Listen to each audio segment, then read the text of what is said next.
So, you want to learn some Japanese?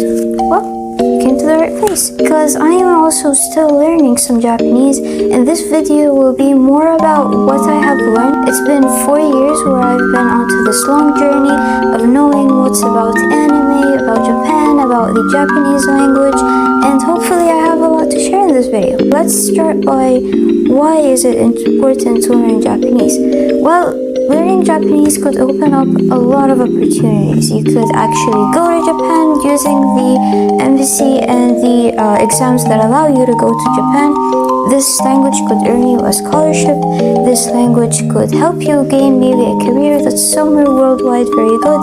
And the best feature of all is that it opens up all of the doors for the cultures of Japan, everything that's beautiful in Japan.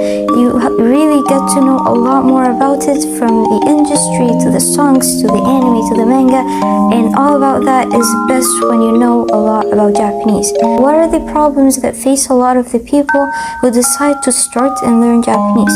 Well, one of them is fear of failure. It's not an easy language, and it's one of those really complicated Asian languages with a lot of characters, and they're very complicated, but I'll tell you how to get over that in one of my sections over the video. Another reason that makes it a problem to learn Japanese is being in a foreign country. So you're not Japanese at all. You don't know anyone Japanese, you've never gone to Japan, but you've always been interested in Japan, maybe through their songs, through anime, through manga, and as this is an anime community, I would like to tell you that learning Japanese makes anime a lot better. Now let's start with the steps. So first of all, the Japanese language is composed of 3 parts: the hiragana, katakana, and kanji. Hiragana is the basic of the basics. It's like the building ground for what you could learn about Japanese, and it builds up what you will learn for the katakana. Without hiragana, you cannot learn katakana, and you cannot learn kanji. Hiragana is basically characters like these.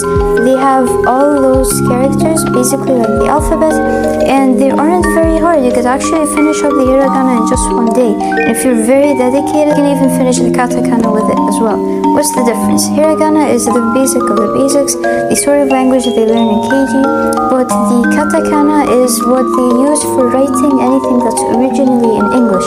So something like book titles, or maybe words in Japan that are originally English, they tend to write them in the katakana way. What is the biggest portion of learning Japanese?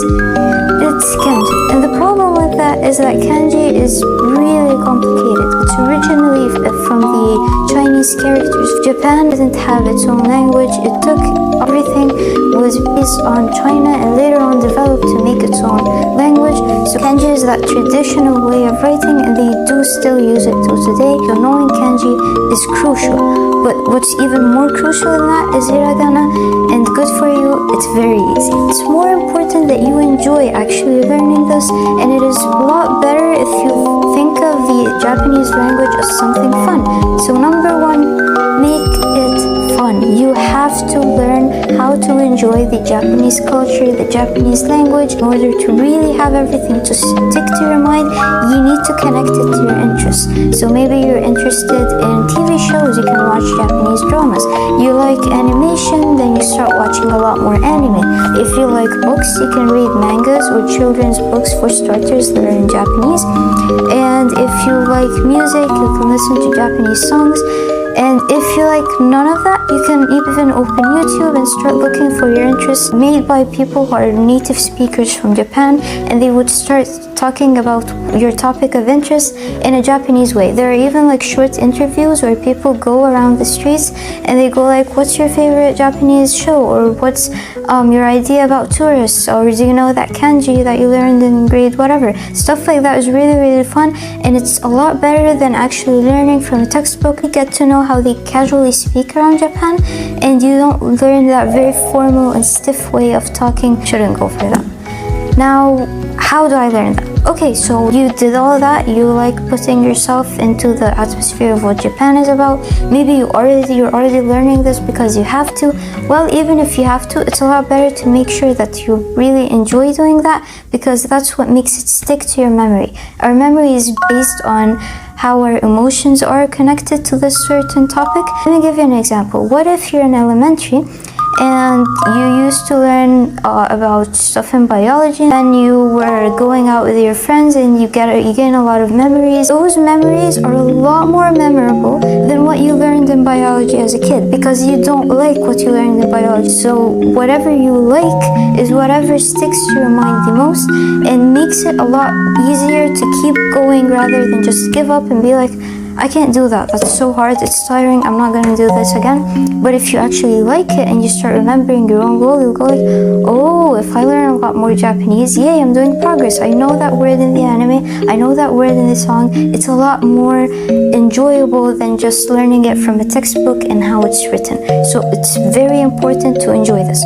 The second most important thing is to be able to make a conversation with it. If you don't know how to talk and listen to Japanese and really understand what they're saying, it's a lot harder to do anything. So even if you're going to work and you're just going to write research papers, how are you going to communicate to others? Maybe you know how to write and read in Japanese, which is again textbook Japanese, but what if you cannot say anything in Japanese? Like you can write it, but you can't talk. Now we're all done with that. We made sure we're enjoying it. We made sure we can use conversations. We know a lot of words in Japanese.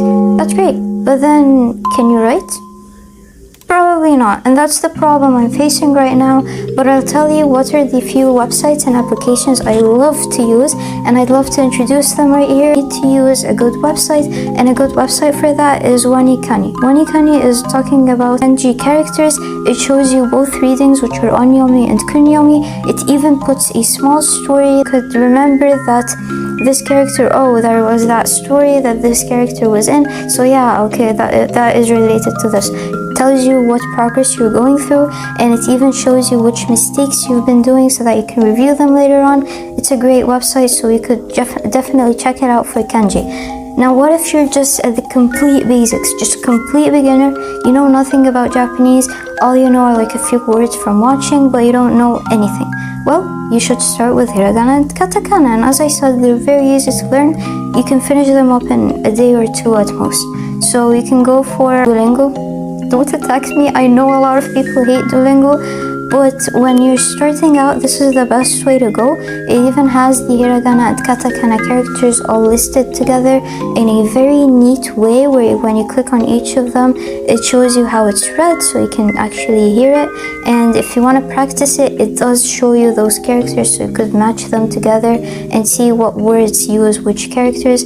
So it's a great way to start. But do not depend on Duolingo for kanji. It's utter hell. I'm speaking from experience, so don't go for that. Please don't. Like, really. The utmost thing you should reach with Duolingo is like hiragana and katakana. Another amazing website I loved for gaining vocab, so this is the third thing you should focus on. It's called Memrise. Memrise is a beautiful website. I loved it. It has a lot of vocabulary. It's easy to remember those vocab, and it doesn't only put them out like that. It does use like flashcards, fun ways, and fun small games to make it a lot more fun to learn Japanese. It even uses some pictures to make this even more interesting. But the best feature about it is that it uses native speakers from time to time to show you how certain words are pronounced, and I just love that feature in Memrise, so you should check it out for vocabulary. The last thing I wanted to mention is you shouldn't give up. I've been learning Japanese for 4 years.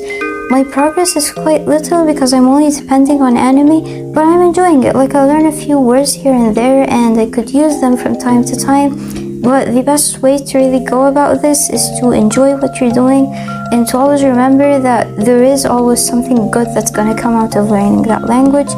So I hope that video was useful for you. Leave me in the comments if you did any progress.